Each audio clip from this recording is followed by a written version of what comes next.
Hi, and welcome back to the Great Game, an Australian mega game podcast. I am Patrick, And I'm Jack. and this is episode 14, in which we sat down with Trenton Greyoak to talk about his mega game design, Deephaven. This was a game about role playing, very story focused, and set in a world where there were different clans of dwarves building a new underground city. It was a lot of fun. We went into a lot of details about some of the unique mechanics, especially some of the very story focused mechanics that were in the game. And it was a really good conversation. Yeah, it was an awesome chat. But just before we get into that, just a couple of announcements. First of all, we've got quite a few mega game creators who are announcing their calendars for 2021. So if you are interested in checking those out and signing them up when they are available, we've got True North Mega Games has announced their roster of games, which will include Collegium. The Generalissimo is dead. Delta Ball 2021. Fate of the World. You can find info on all of those on the True North Mega Games Facebook page. And for the Mega Game makers in the UK, there's Lace Wars, The Bear Growls, The Boys Are Back in Town, Washington Conference, and The Bastard Comes, which are all the info on those you can find on the Mega Game Makers website at megagamemakers.uk. And finally, I'd just like to say that, kind of posthumously, that this episode will be the end of season 1 of this show. This is basically the point where we're feeling pretty good about it, and we'll be taking a brief break over Christmas and that kind of thing, and kicking it back off again sometime in the new year. And with all that said, no more delays. Let's get into the episode.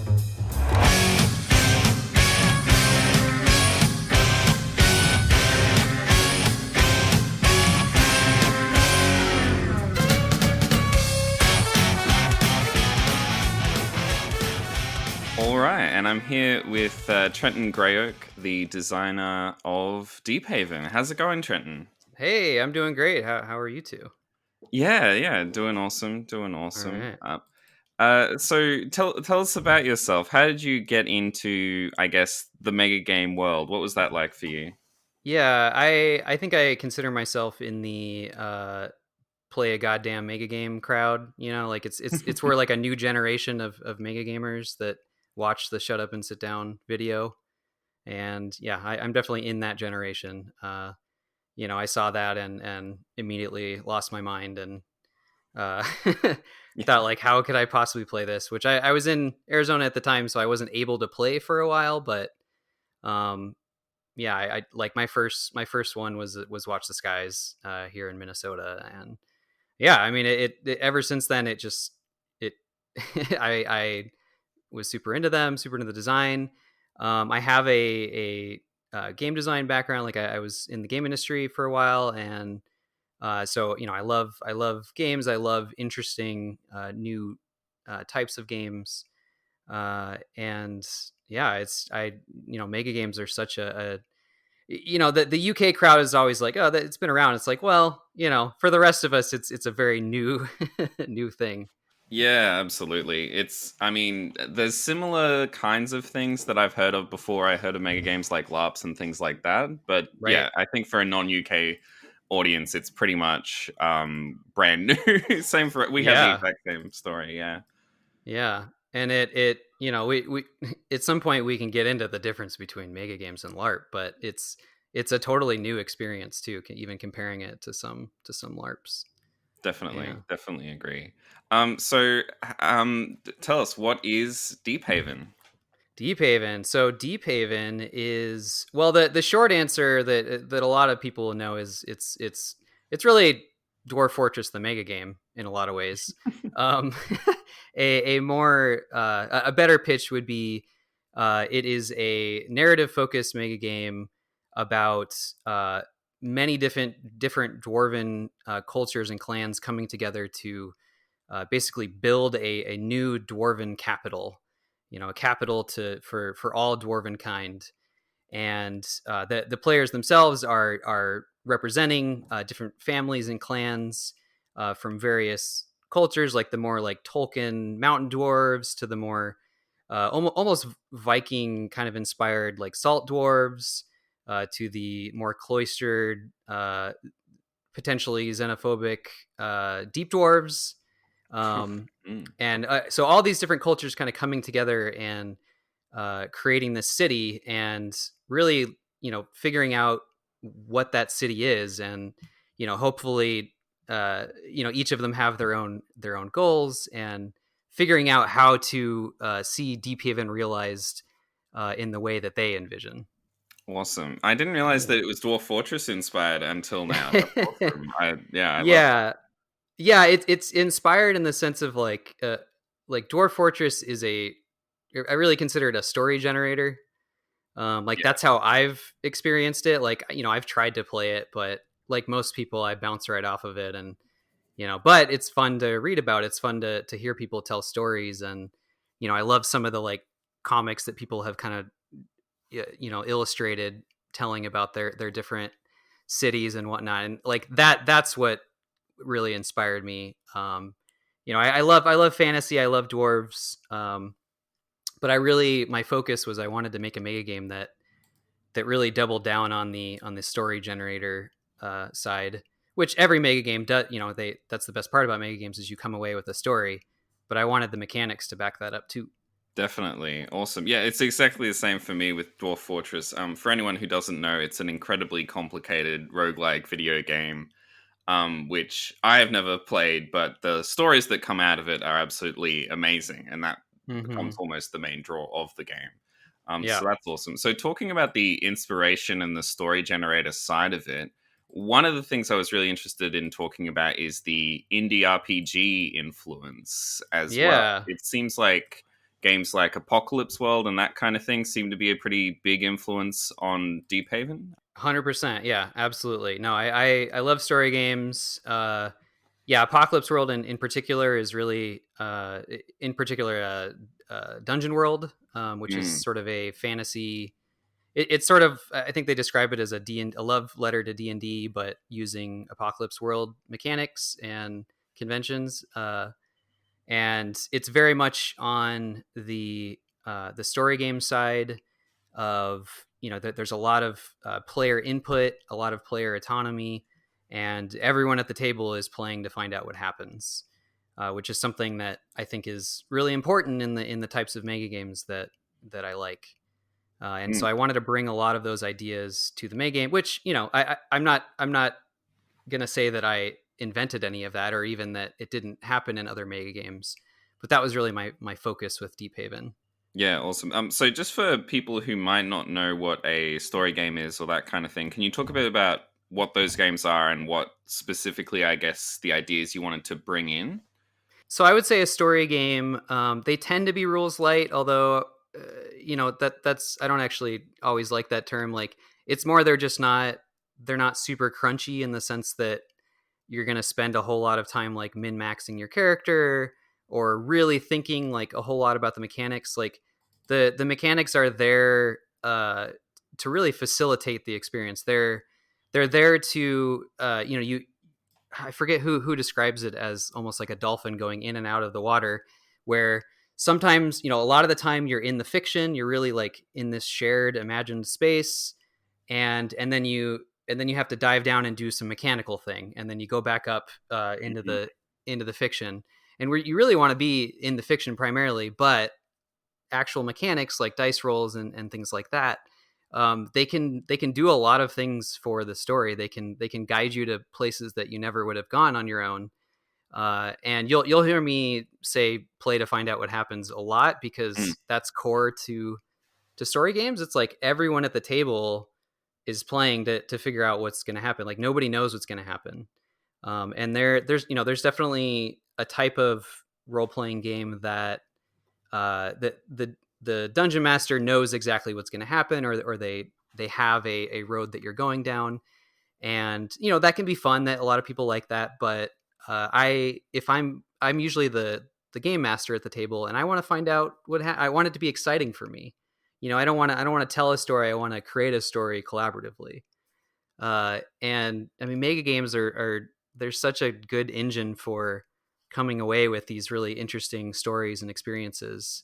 I know you guys like the pub pub discussions at the end.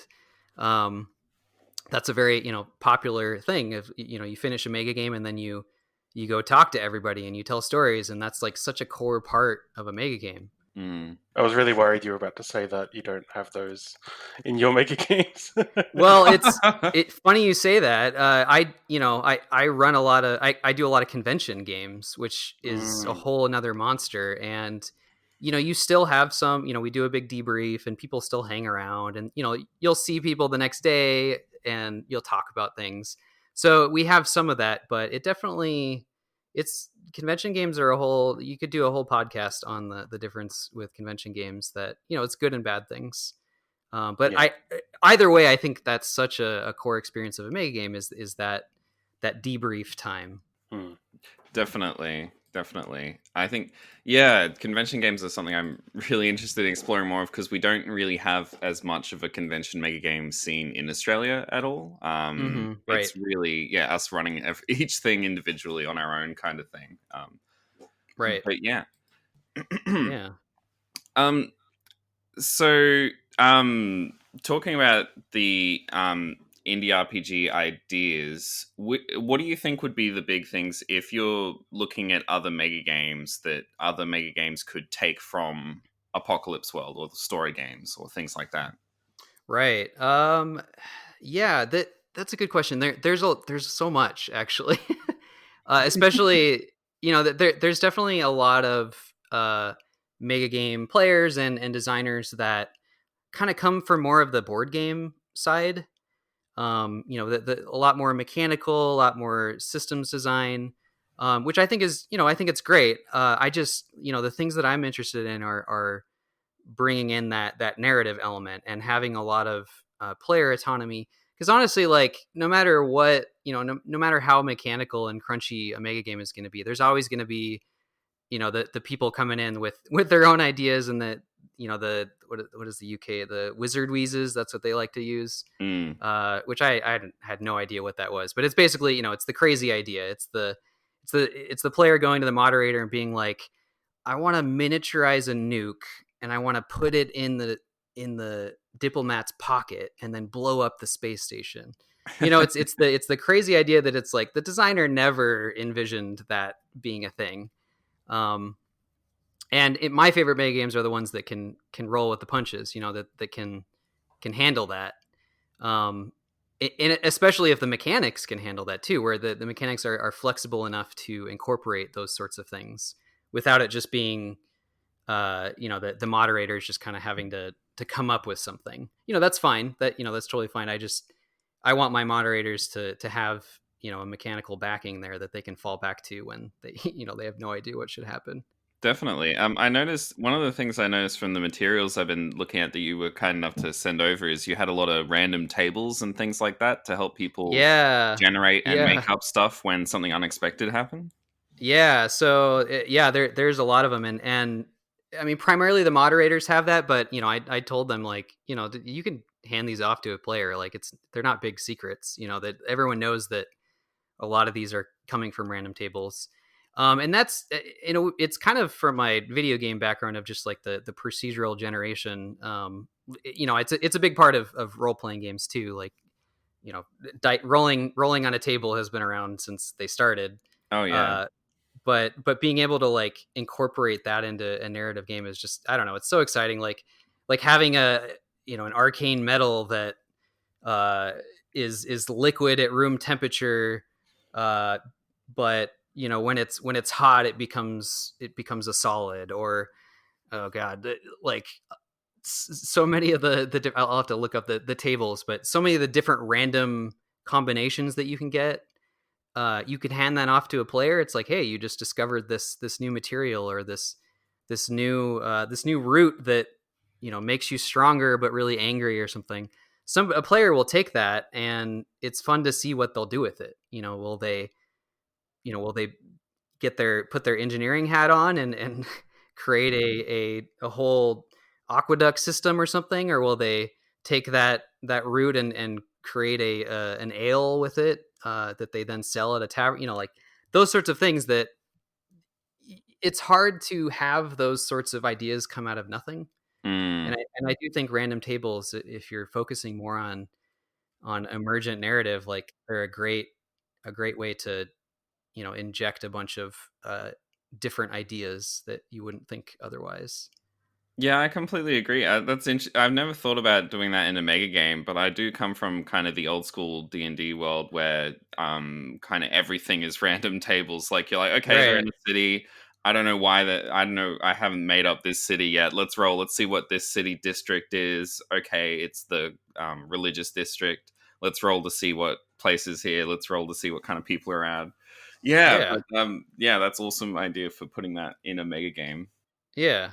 And it actually worked out really well too. I think they were a big hit. I think they were a great tool for, you know, when a moderator's like, oh God, I don't know what that, you know, that other civilization is across the river. Oh, there's a random table for that. Let's find out together. Awesome. So we'll get on to talking about the game in practice, but talking about everyone kind of collaborating to make up the world together. One of the questions I wanted to ask is how you manage to keep everything consistent with so many players and so many moderators all collaborating and making stuff up individually. How do you make sure that you don't have situations where, you know, say this moderator has decided that the forest is on fire, but the other moderators haven't figured that out yet, and things are going, you know, like where things are kind of going all over the place and feeling a bit woolly and undefined? Or is Yeah, that I mean part of the game? that's a great question, because that was very early on in the design. That was something that I'm like, yes, okay, this is the biggest problem. You know, this is the biggest issue with trying to scale up a story game. Hmm. Is, you know, in a story game when you're just sitting around, and when I say story game, it's really just a, you know, it's a fancy word for a role playing game that is narrative focused. Maybe I should say RPG or something. But so when you're sitting around a table, you have this shared imagined space that you're, you know, hopefully creating together, and ideally the game is helping you keep everyone on the same page. You know, you have things like a character sheet that says who you are, and you have you know, the if you have a game master, like they have a lot of notes that are saying, you know, when something comes up, they can say, oh yes, this is the character you met before. And so there's all these things that are keeping things consistent so that everyone can be in the same world in their heads. So how do you bring that to a 70-person mega game with 10 moderators? How do you do that? So uh, there's still a lot to discover there, I think. I did it in a few ways. The biggest well, one of the biggest set pieces in Deephaven is the map. And each player is in a different guild, and one of the very important guilds is the Cartographers Guild, and their responsibility is to maintain a map of Deephaven. And this is there's a giant whiteboard, and they basically draw Deephaven sort of ant farm style. You know, it's a slice of a mountain, and they really just they start off with uh, you know, with a mountain, and there's like a lake and a river or something, and then right off the bat, I tell them, or the moderator tells them some different constraints, and then they start drawing, and then there's a bunch of mechanics to support that. As they delve deeper into the mountain, they discover new caves and chambers and different fixtures within the mountain, and as the players build structures and things happen, this map, the Cartographer Guild is updating this map. And it really, it's hard to describe. Like, we can definitely post pictures. I don't know if you guys have show notes, but we can post some pictures, or you can just Google it or something, and it gives you a much better idea of what I'm talking about. But the map itself, like, it kept everyone, like, you could look at the map and be like, oh, this is that location. Or if the, you know, the mountain turns out to be a volcano and it erupts, and it fills a bunch of the chambers with lava, like, the map changes to reflect that. Which is an excellent set dressing. Like, I fully recommend other mega game designers to rip that off. Play a game called The Quiet Year, which is an excellent little story game that has the map as the core element. That was absolutely the inspiration. So the second thing is the asset cards, and the asset cards is just sort of a generic term for kind of a little note card with, it's a printed note card with some different elements on it, and each one of those represents a different character in Deephaven, or magical weapon, or a building, or anything like that, an army. And these assets have different kind of facets to them, different aspects to their nature, different descriptions.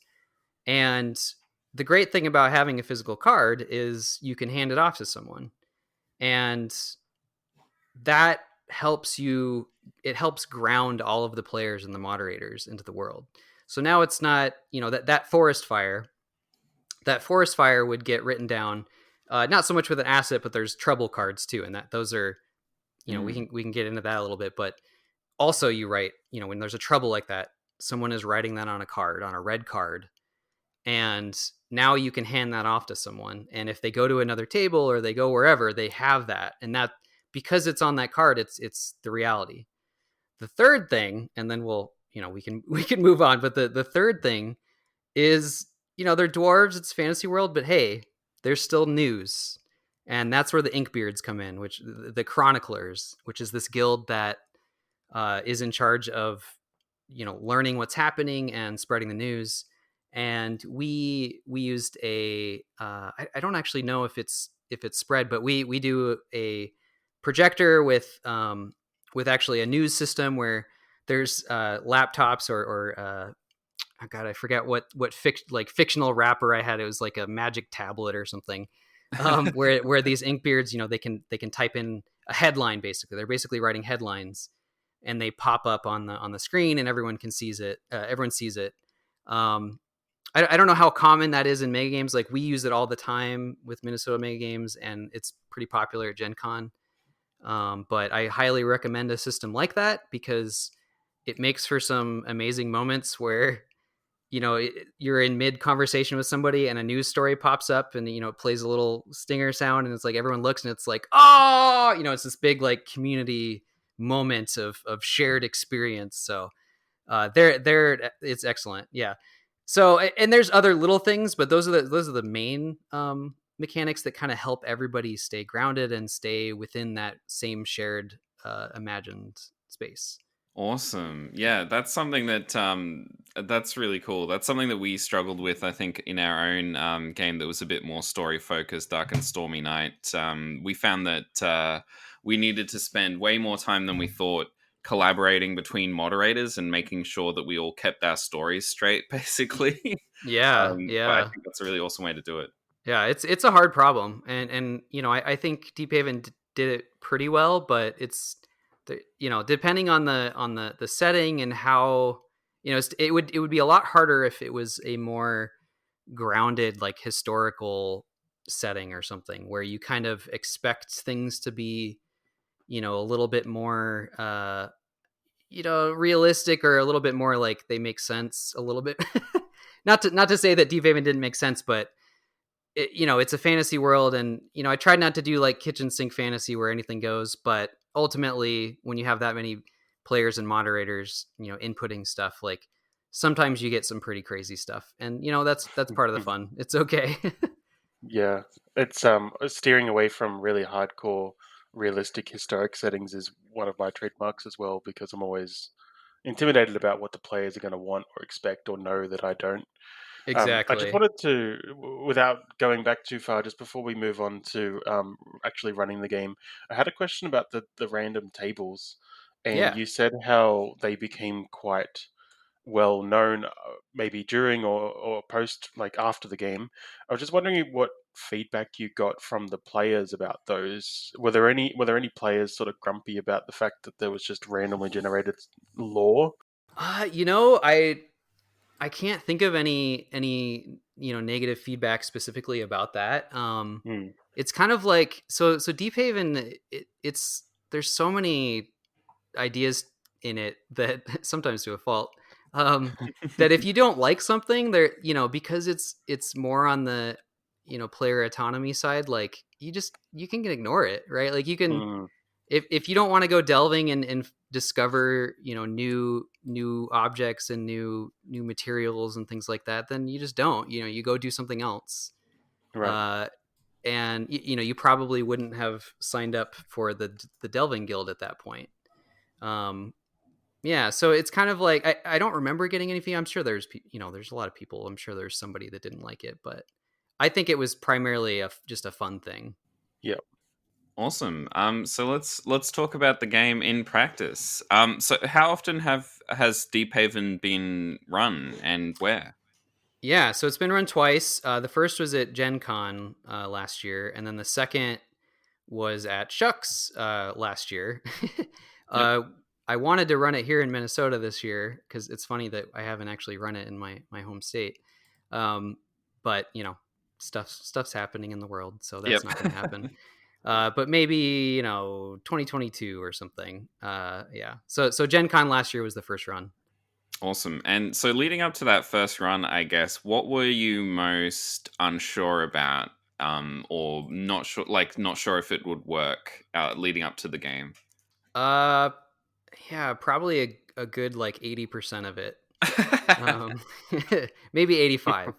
Such a great game. Yeah, it really, it was, is this going to work scaled up, right? Like a lot of my ideas, I don't take, 100% credit for. Like, I've been engrossed in RPGs and story games and stuff. Like, I forget sometimes where even some of my ideas have have come from. Sure. But kind of combining them into this large player experience, you can't playtest that. You can playtest little things and try to, I kind of didn't let myself design a mega game until I had played in several and helped run several, because I really, like, you learn so much by being on both sides, being a player or a moderator. And even though I was really excited to design something, like I really wanted to get that experience, which not everybody has that, the privilege to be able to do that. Luckily, I've been able to go to Gen Con and do that. So, God, what was the question? We're just asking what you were most worried about leading up, Oh, or yeah, what you were most yeah. unsure about, basically. Yeah. So yeah, just everything, like it all, everything coming together and scaling that up. God, I just, I didn't know what to expect. I didn't know if it was going to be just a total flop or Mm. what. I do think I have enough arrogance. I acknowledge I have enough hubris that I probably wasn't as worried as I should have been. Uh, Yeah. but yeah. And how far away, like how much of a leap was this game from the others that you'd helped run or maybe helped design, as far as Yeah. this becoming quite a heavy story-driven game? Was this very different for you? Yeah. I'd say the closest thing that I had played beforehand is a game called Sickle, that Peter Nixon, got. Mm. He got the, like, actually the license. I mean, he's not making money on it or anything, but he got the license of Scythe, the Scythe universe, which is Mm-hmm. just a fantastic, what is it, 1920s plus universe.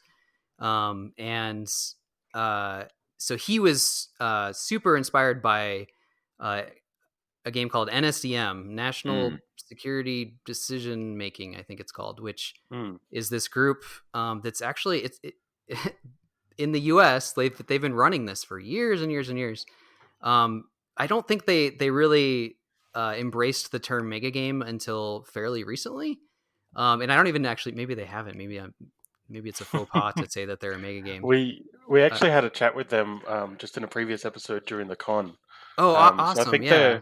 they're a lot more embroiled in the community, like in the mega game world now. I Oh, think. that's great. Yeah, that's great. Yeah, Yeah, yeah. I mean, Peter knows those guys well, and they're, I'm super intimidated by them because all of their games are just very historical or very, like, set in reality, and I just, like, oh God, I know some of this stuff, but I don't know. But they're actually really, like, even if you're not into that kind of stuff, like, they're great games to experience because they are freeform in a lot of ways. Like, even though they're set in these, in reality, they hand you a badge, this card that you wear. You just tape it on, and on the front it's who you are, and on the back it has some, either some goals or some secrets or more information about who you are, and then they just throw you in a room. It's Mm. it's a great experience, like, to just, yeah, it is a mega game. It's totally a mega game. It's like, it feels like a mega game in a lot of different ways. Yeah, so I don't remember where I was going with that, but that, that was definitely an inspiration. I forgot the question. I'm sorry. Yeah, Um, it was just like just about how I think you've answered it. How this was a massive leap away from the more board gamey games that have Yeah, been run in the past, and it makes a lot of sense that the NSDM guys are an inspiration for this, because it sounds similar. When we had that conversation, Jack had actually just played in one of their events online, which was mm-hmm. probably a bit different to what you've Oh experienced, but yeah, probably, yeah, I would think just so. hearing about it, it sounds like they probably wouldn't call it that, but it does sound like a story-driven kind of Right. role-play game, very Yep. mechanics light, very story heavy, definitely. very character choice heavy. Yeah. Yeah, Yeah. it's just about a bunch of people talking in a room, really. Like, it's Yeah. pure Totally. role play. Yeah. Mm. So and honestly, like we have the Deephaven. You have badges. You have some of that same mechanic of, you are who you are on the front of the card that you're wearing, and you have some information and backstory and secrets on the back. You have a drinking buddy, which is another player in the game, um, and you wear this badge, and it really identifies you, to who you are and what team you are, and that's straight out of, other mega games have done that for sure, but that was definitely inspired by Sickle and by NSDM. Although I will say, I don't know if they're going to listen to this. They're listening to some historical podcasts. Um, there's a lot that I don't like about it. Oh, Um, NSDM? Interesting. yes, especially on the moderation side. I still recommend it. It's still a great experience. Um, but I think the mechanics themselves, the tools that the moderators have, are kind of non-existent. It's just sort of all, whatever the moderator feels, and I think that it's Deephaven in a lot of ways was sort of a reaction to that, of like, I've played these story games that do some similar things like this. Like, you can have mechanics that can facilitate these experiences and make it not only easier for everybody, but just more enjoyable, and more, you can play to find out what happens. Mm. Mm. Interesting. So you felt like you wanted, even though obviously it is very story focused and role playing focused, you wanted more mechanics to actually support that role playing in a way. Yeah, I wanted weight, mechanical weight to some of these decisions. Mm. I didn't want to just, so they do I don't even know if they name their system, but I call it the consensus system, which is another thing that you should totally rip off for a May game. Is basically, you write what you want on a card, like a sort of like a proposition, or a law or whatever, and then you have to go and get signatures from other players. Mm. And mechanically, that's really a brilliant thing, because consensus is hard. And if Mm. your idea is like too far out there, or enough people, let's nuke China, Mm. like, people are going to have problems with that, and unless you can get consensus, unless you can build that consensus, like, it's not going to happen. um it's an excellent mechanic for that sort of thing. However, so much of that style of game, and I don't want to fire too many shots at them. I'm intimidated by them. Hot They're takes. super smart. um but I want more mechanical weight. I want, like, I could go into specifics, but it's really, it comes down to, I want the moderators to not know what's going to happen, and I want the moderators to have mechanics that they can fall back on, Mm. and push some of that. Deephaven has dice rolls, and that's, in a lot of the mega games, like, that is kind of a dirty word, is a dice roll. It's like, why should I roll dice when, that it's that kind of output randomness of, uh you know the, what I'm doing. Like, I want to do it with mechanics. I don't want to, like, leave it up to chance. Mm. My response to that, and not to get too far off topic, but my response to that is I agree, but the thing that dice gets you, or other mechanics like it, is it brings in the unexpected. It brings in the uncertainty, and it allows a moderator or a GM to get off the hook. You know, if you roll badly, it gets them off the hook. It's like it's not the moderator's fault. You know, it's your fault. Like one of the things that is fairly popular in story games like Apocalypse World and stuff is like the GM actually doesn't roll dice. Like I refuse to touch dice. Dice are an evil thing. I don't want to touch them. That's for the players. And you know, because it gets you off the hook in a way that you can be a little bit more objective, and you can be in the story. You can be representing the story, or excuse me, the fiction, in a way that feels more kind of more concrete, I guess, because you're sort of impartial in that, like you're sort of like objective, I guess. But yeah, I mean, yeah, I could talk it for hours on that. So Sure. Yeah, but it makes sense. You want to, you know, with the play to find out what happens philosophy, you want to be surprised by what's happening, right? And so if you roll the dice, you're like, oh, they succeeded this thing, and they did this thing that I didn't expect. Then that's pushing you to do things and pushing you to places that you didn't expect to go, which is fun. right, exactly. And one last thing I'll say on that is it's actually on the player side too. Like the players should be, you know, they should be there to find out what happens. And you know what? It's okay. Like some of the best stories have immense failure or setbacks, right? Like you can't have a good movie or a good book or something without these big moments of, you know, these big setbacks or just pure failure, or like it's such a part of drama, and the players need to be okay with that. And that's something that is in the briefing of just, you know, for people that may not have played these types of games, like, you know, it's really important to kind of take a step back and just really enjoy the ride, enjoy the story that's happening, because it's the moments of of drama, of hardship, that really is going to make the story worth telling. Definitely. Well, we've gone completely off script, but that's Yeah. fine. I would ask, talking about uh uh so what you just said, it seems like about failure being a really super important and good thing to happen. It seems like failing forward is a big part of that as well, right? Absolutely. Yeah, that's Yeah. a very story game. That's a very story game term, is you know, failing forward.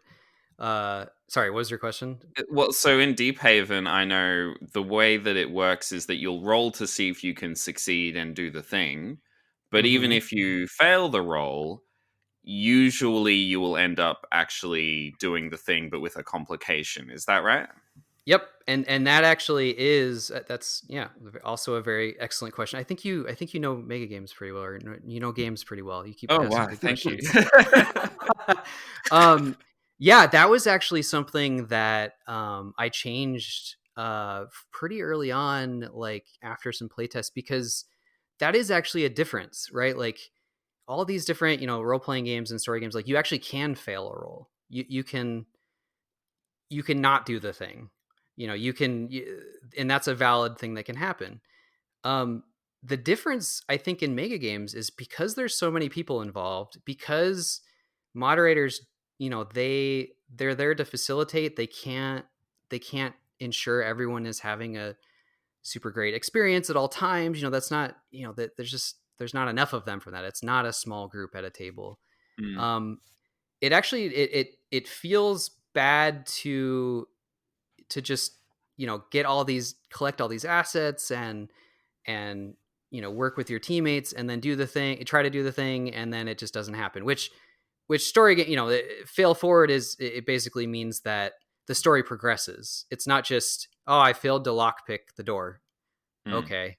It's, oh, I failed to lockpick the door, and the reason I failed is not because I'm not skilled. Like I'm a master lockpick. Of course I can do this. It's because an ogre just smashed the door down, and now I'm under the broken door, right? It's that style of thing of it. That's failing forward. It's bad things happen. Um, that in a mega game, well, for one, there's just not enough time to really uh follow up on that kind of stuff, you know, if that's happening fairly often. So what I really doubled down on is the idea of a partial success, you could call it, which is in most story role playing games, it's the middle result of the dice roll or something. It's some good, some bad. You either do it, but there's complications, or you don't do it but there's opportunities revealed. And so I kind of doubled down on that to where the dice, there's a pretty significant chance that you're going to get one of these. God, I don't remember what I called it in the game, but it's basically, this idea that you can do it, but one of your assets is going to be used up, right? Like you're going to, so you have these cards, and if one of the cards represents, a cache of mithril, a magical metal kind of thing, well, that's going to be used up. Or in the second run of Deephaven, I actually gave, I had probably like 50 hole punchers, and actually you could hole punch the asset, and if an asset got us, it was going to get a second hole punch, it would be torn up, basically, like it's used up at that point. Cool. And I, and I think it was important to, dwarves, that fiction is very much about what they do in the face of hardship. It's the very like stereotypical like stubborn dwarf, like hell yeah, I'm gonna build this mine down under some lava, and then use the lava in my forge to make these weapons. Like it's that sort of grand that grand vision that they have, that they do these sort of almost impossible things, and they don't stop when they fail, right? Like they don't stop when when they hit the first obstacle. They push through, and oftentimes that takes a toll. And I felt like that was really core to the experience, which I think it can totally translate into other fictions, but that was such an important thing in that fiction. Yeah, awesome. Did you find, so with the feedback on that one, how did people receive that? Did they really love it? Or conversely, were there people who thought, did anyone feel like it maybe made things a bit too easy, that they would almost always succeed things, or did it not turn out that way in practice? So here's the other thing about mega games that I've had to learn, especially after the first run of Deephaven, is when you have that many players, there's so many different personalities and so many different things that people like. And one tip that I give to anyone that is going to design their own mega game or even run a mega game is don't take things personally. Yeah. Just sheer numbers. Some people are going to bounce off of what you love about mega games, right? Like some people just aren't going to dig it. They're not going to like that mechanic, or they're going to feel that way, which I don't want to get off the hook of your question there. Like, I think it's an important thing to think about. The goal, I guess, with Deephaven was to have enough buy-in from players on what's happening in the fiction. What their story is telling, what's happening with their clan and their guild and things, that these sorts of setbacks are meaningful. They're because they're bringing they're bringing the mithril spear that their cousin forged, and it's this very valuable item, and now they're fighting a giant, and it breaks off, and now they just have the head of this spear or something, right? Like those sorts of moments of like the best thing that can happen for the story are these types of sacrifices. And I think a lot of players at first didn't quite get that. A lot of players got it right away. A lot of players didn't quite get it until I think it was Mr. Megagame himself, actually, that came up to me, where he thought he really wasn't going to like the game. But then he got really into it, and it sort of clicked for him. And oh my God, some of the plots that he had, if you've watched any of his stuff, that how devious he can be. And so it's like there's enough room for that, and when people get it, it's a magical thing. Now, there are definitely people that may not get that, or they do get it and they know they don't like it, or they don't like it and they don't know why, right? Um, at a convention, it's even actually harder because everyone's tired, everyone has other things competing for their time. And if you run a convention game, like, you got to expect a certain level of people just leaving. And that happens to every convention game I've ever been a part of. Like, there's a certain portion of people that will leave because if they don't like it, yeah, they paid some money, but they can still go and do, they can hang out with their friends doing something else, or they can go, there's all these things competing with their time that you don't have in a a typical mega game. And I took that really personally. The Right. first time, the first run at Gen Con is like, God, in the middle of that, I just, I was thinking about walking out. I was just taking everything so personally of like, oh God, like I want everyone to be having this amazing experience, and anyone that's not, even if a vast majority of the players are having fun, for the ones that don't, like, I just was taking it to heart. And I encourage anyone, and it's not just convention games, like, this can happen with other ones. Don't take things personally. Like, try your best to facilitate a good experience and a good time. But if people aren't liking it, you can make changes, or you can just, say, like, this is kind of what we're doing. And it's like any other game, right? It's any other, people are going to bounce off of everything. Mm. Yeah. Does that answer your question? Yeah, no, All right, great. definitely. I wanted to just steer into a little about how the game actually ran. You said that you've run it a couple of times, and it's always in a convention. There were two specific things that I wanted to get a little bit more detail on, and one was what we mentioned earlier, the map. Yeah. And you were saying that there's some other details to talk about on that, but also the use of the inverted commas Jenga tower. Yeah. Because we were talking about earlier, you were talking about using dice in games, and that the random element of success and failure, or things not going to plan. How did how did you come about having this big tower that you pulled from, and how did it Yeah, impact the the game? giant Jenga tower. Mm, That that was, wholeheartedly stolen from a game called Dread. of course. Mm. Which, yeah, if you're not familiar with Dread is it's like a one-off story game where the only mechanic is a Jenga tower, stacking blocks. And the idea is, in the story, if you want to do something, you pull a block. If the tower falls, you die. That's the game. So it lends itself well. It's called Dread for a reason. It lends itself well to the types of horror stories, or a suspense thriller, that sort of thing. And it's so great at that. Like, I love Dread. Like, it's such an elegant system.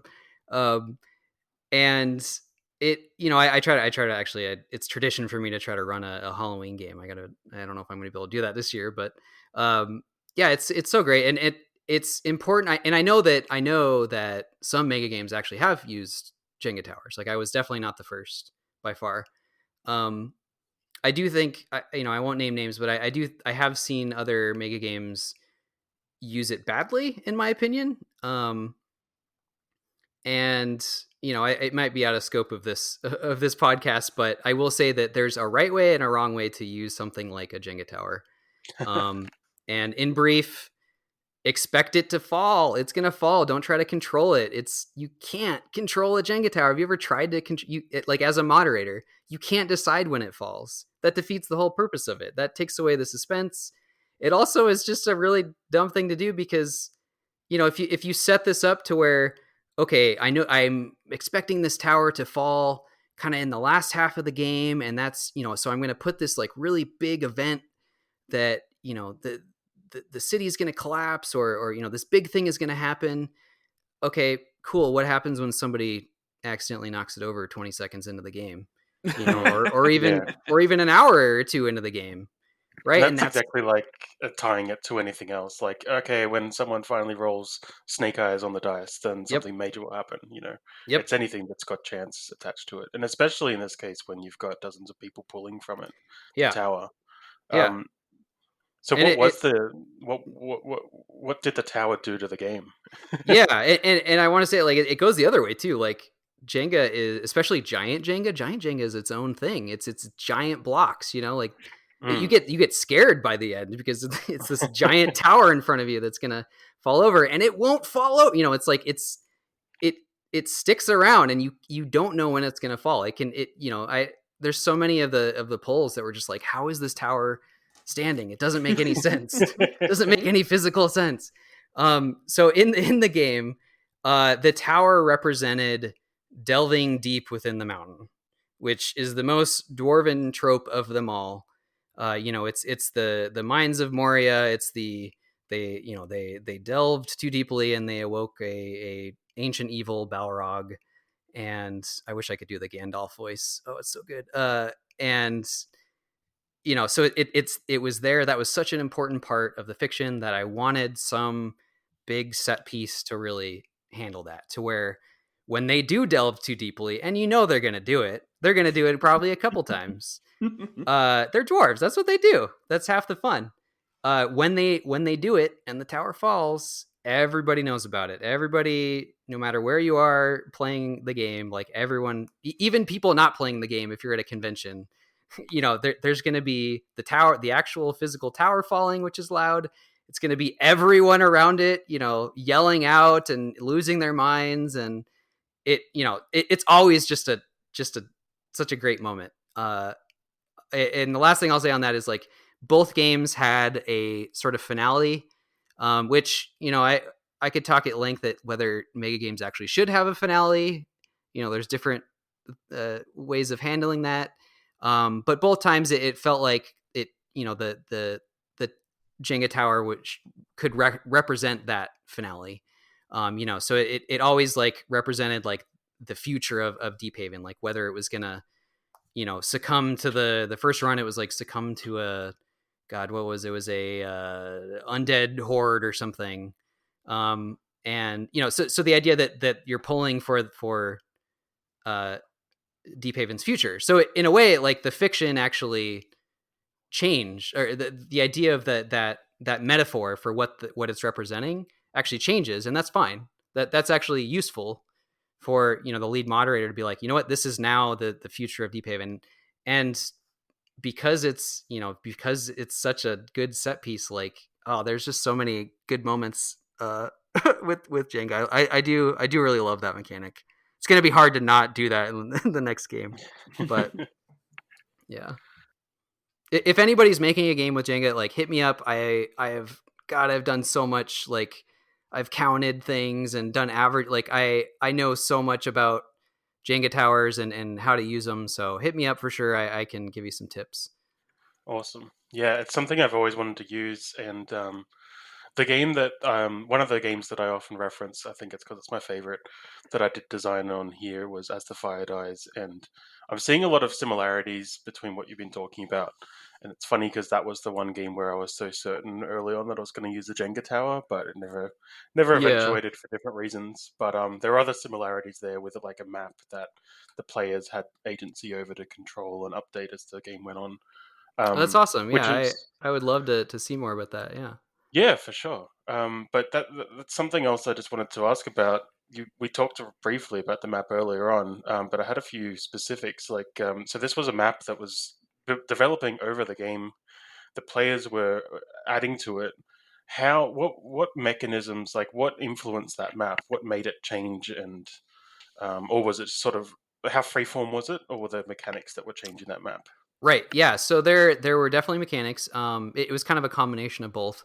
So one of the things that actually the Delving Guild, the one that is actually doing the tower, the Jenga tower, they're making discoveries. Every pull of the tower, they make a new discovery, and I had these cool cards that my wife made. God, my props to Deanna, my wife. She's an artist, and she made so much amazing stuff. Like the player handbook and so many of the materials are just so amazing. So props to her. I married up for sure in that. I recommend that if you can find an amazing artist, like marry them and make them do your mega game materials. Yeah. Yeah. So they're making these discoveries, and one of the things that they can discover are these like new chambers and things that get added to the map, and they bring that over to the Cartographer Guild, and hopefully there's a moderator there to help facilitate that. But it's fine if not. Actually, as a lead moderator, I was actually doing that a lot, just because I was kind of floating around, and they would have different. That there was. I had kind of a list of like kind of semi random generated stuff that I was kind of pulling from. And so it's like, because each chamber would kind of have its own feature. It would be mineral rich, or it would have oh man, I should find the list. It's like a slumbering elder giant or something, or all of the the fantasy tropes where you'd like expect to be like discovering these sort of ancient things, and sometimes good, sometimes bad, oftentimes bad. And so that would get added to the map. So that was one of the responsibilities of the cartographer guild, is to add these things to the map. And then each, depending on the size of that, there would be so many plots that the plots would go to the now I'm blanking on the guilds. Too many guilds in this game. It's like the housing guild or something like this, but a cooler name, I'm sure. And the builders union, or builder, I don't know, I'll look it up. So they're in charge of the plots, and they can hold an auction, or they have different ways to basically distribute those to other players, to the different clans, because there's all these like fictional benefits to owning the land, and building buildings, building a tavern, building a blacksmith, building a school. Like in the first run, we had this big university that ended up becoming like super important to the game, and just so many like just cool ideas that I would never think of on my own. And it's definitely like, I love artifacts that come out of games. Like I love looking at old character sheets, or if it's a map game, the maps, or just anything like that, which some mega games have, some don't, and I just love them. I love going through that later, and just some of the things that I had no idea that happened, or it's like I have no idea what 90% of is on this map. Like I don't, like, all of these things have significant stories behind them, and I just don't know them because there's so many players, and I just really love that. Like I encourage, another encouraging thing for new mega game designers is find things that stick around. Find these things that people can look back on in the pictures, and really like it can represent these really cool moments. Yeah, absolutely. Awesome. So I'm gonna have to steer it towards a wrap up, sadly, soon. But I wanted to ask, but before we do, we've talked a lot about the what went into it and the ideas and what you were worried about in it. When it actually went off in practice, what were you what went really well, and what perhaps didn't go as well as you hoped it would? Yeah. I would say the biggest failure, I touched on this a little bit earlier. The biggest failure was my mindset. Wow. My Okay. my mental health of the first game. Mm. I don't think most of the players really realize this. Like I think I did a pretty good job of shoving all the feelings down, and feeling awful later. But the first round, like the biggest, absolute hugest tip I can give everyone that ever wants to run a mega game is nail the rollout. The first turn is the most important turn in the game. Like some people will say the last, no. First turn, everything needs to be set. You need to do a dry run. Like you need to do so much prep. And that was a mistake. It was an amateur mistake for the very first run of Deephaven. It had a pretty rough rollout. My moderators were great. I've always had great moderators, but things, this little packet of stuff needed to be over there, and it's not, and people are looking for it, and I had to pass out this, and I should have had somebody else do, all these like little things, they add up to where there's a lot of, people waiting around, or your moderators being kind of unclear about what's happening, or the player. So, and I'm sure anyone that's played mega games have kind of experienced some of those things. But it's so important to just nail your rollout. Like and I have to say, like, again, with my wife, like on the second run, like she helped me be so prepared. It was amazing, and things just went so much better with the rollout. Awesome. So yeah, to get back to the question, like my biggest failing was that, but also like taking things so personally. Um, Mm. I get stressed out when I feel like I could have done better, or I feel like I'm failing people. And when there's that many players all looking to you, and that many moderators, looking at you like, oh, it's yeah, you gotta learn. It's a skill that you gotta learn to just kind of let things go and try your best. And everyone's there to have fun. Like people aren't, Mm. I don't run it as a business. It's not a business for me. Like people are there for fun. It's a hobby. Like, don't take things so personally. And that was honestly, that's the biggest lesson. Like I obviously I learned books worth of mechanical feedback and what worked and what didn't and stuff. But that was my biggest lesson.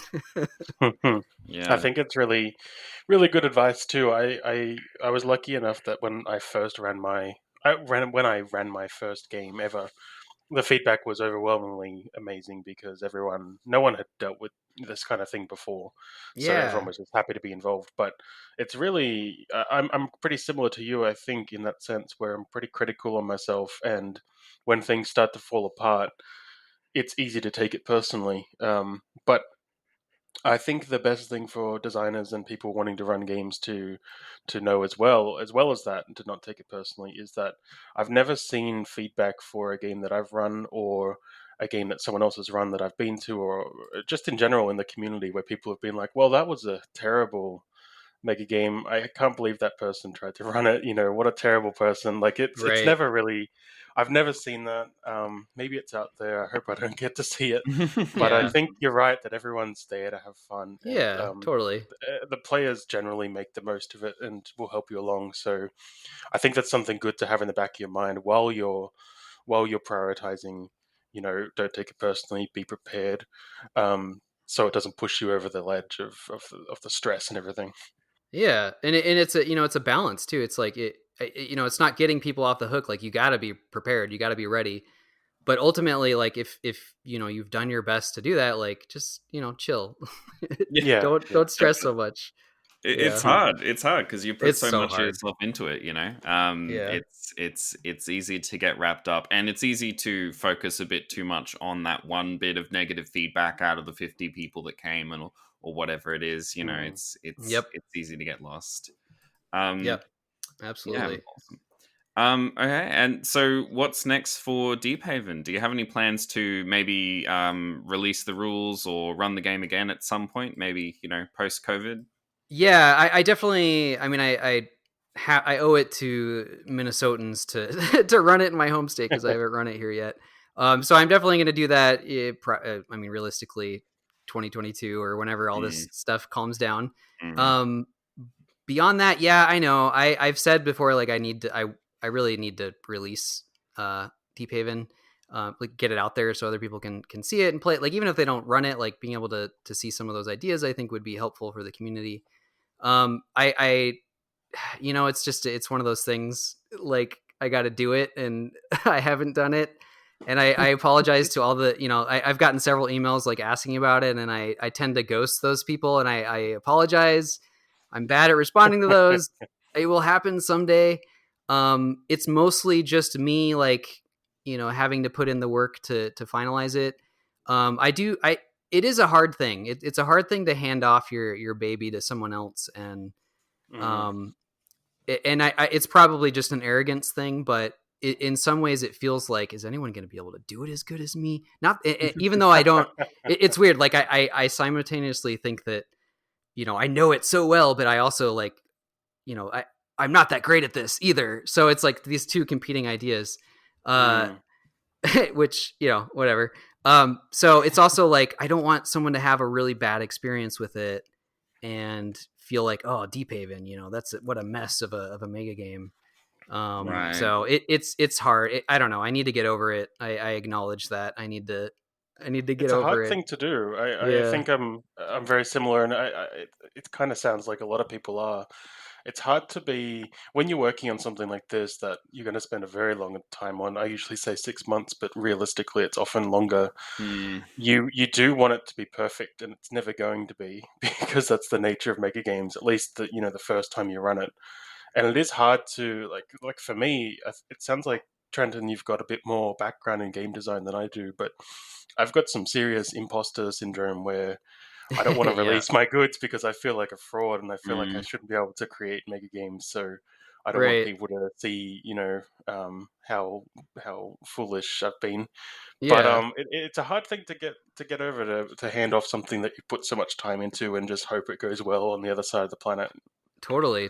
And like, Yeah. and to also like see other people and like, they're judging you, they're, they're judging like, this mechanic or this idea, it's like, I'm going to do it differently. Like, God, I don't know how does Jim Wallman feel? Oh my I've God. yet to really have a people conversation with him. Like, how does he feel about all of these Watch the Skies? Like, everyone shits on Watch the Skies, and it's like, and it's like, oh, I'm gonna redo this, I'm gonna do that, and it's like you wonder why a lot of these Watch the Skies games don't go that great, is because people change all of these things.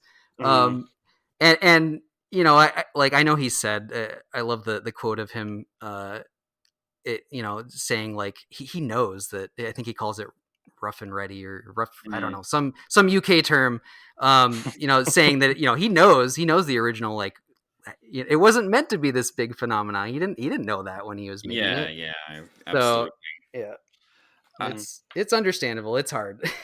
Yeah. But on the other side of things, I think that's one of the greatest compliments you can get personally. Like, it's like how a lot of people talk about, oh, D&D doesn't do this well, we want to change this, and all that kind of thing, obviously, which is good and fair. But it's also, I think, a great compliment to the original design of D&D that so many people were inspired by that to go off and make their own thing. You know what I mean? Yeah, absolutely. Yep.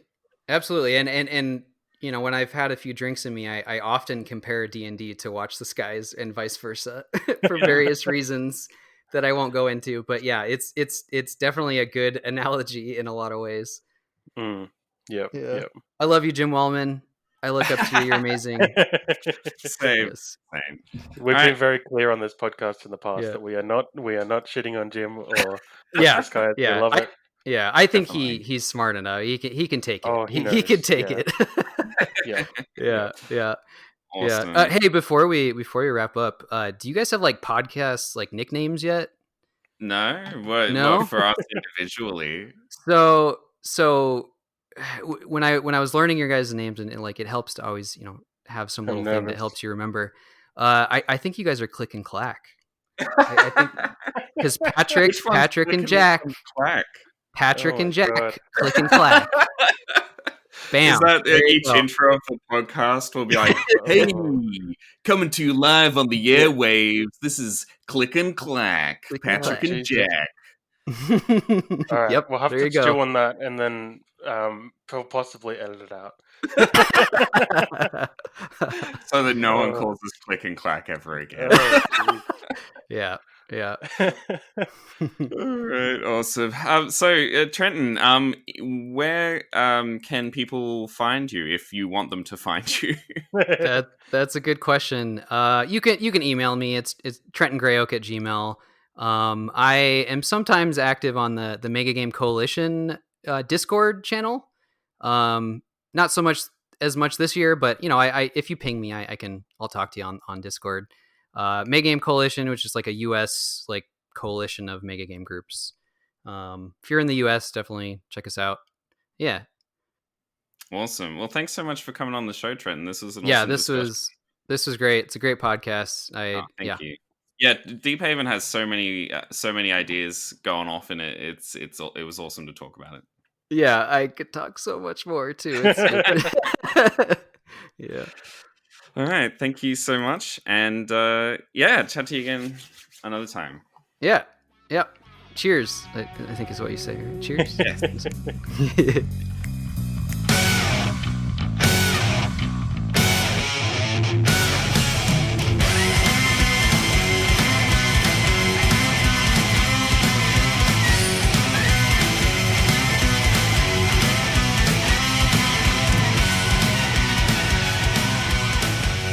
much for listening. You can find more info about us at our Facebook page, The Great Game Podcast, which is at The Great Game Pod, and also by joining our Discord, which you can find linked in that page. Thanks again to everyone who's listened along throughout the first season.